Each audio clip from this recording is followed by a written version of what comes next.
Mu buzima bwacu bwa buri munsi duhura n'ibibazo byinshi, guhangayika, umunaniro, gushidikanya, ariko hari igikoresho gikomeye abantu benshi bakoresha batacyumva neza: isengesho. Ese wigeze wibaza impamvu abantu benshi basenga buri munsi ariko bamwe bakumva nta kintu bihindura mu buzima bwabo? Ese isengesho ni umuhango gusa cyangwa ni isoko y'imbaraga z'ubuzima? Uyu munsi tugiye gusobanukirwa impamvu isengesho ari ingenzi mu buzima bwa buri munsi, si nk'itegeko ahubwo ni umuyoboro uhuza umuntu n'Imana. Isengesho si amagambo gusa tuvuga, isengesho ni ikiganiro hagati y'umuntu n'Imana. Mu ivanjiri Yesu ubwe yatwigishije gusenga, aho yagize ati: namwe nimusenga mujye muvuga muti Dawe uri mu ijuru. Ivanjiri yanditswe na Matayo umutwe wa 6 umurongo wa 9.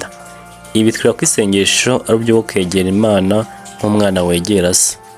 Iyo usenga uba uri kuganira n'Imana, ntabwo ari umuhango, ni umubano. Bibiliya iravuga iti: mwegere Imana nayo izabegera. Ibaruwa ya Yakobo umutwe wa 4 umurongo wa 8. Iyo udasenga umubano ugenda ucika intege, ariko iyo usenga buri munsi ugenda urushaho kumva ijwi ry'Imana mu buzima bwawe. Mu buzima duhura n'ibibazo byinshi, guhangayika, ubwoba, kwiheba, ariko isengesho rituma umutima utuza. Bibiliya iravuga iti: mujye mwereka Imana ibyo mushaka byose, amahoro y'Imana azabarinda. Abanyafilipi umutwe wa 4 umurongo wa 6 kugera ku wa 7. Iyo usenze by'ukuri ntibisobanura ko ibibazo bihita bishira, ariko umutima wawe urahinduka ukabona amahoro. Yesu ubwo yasengaga mbere yo gufata ibyemezo bikomeye.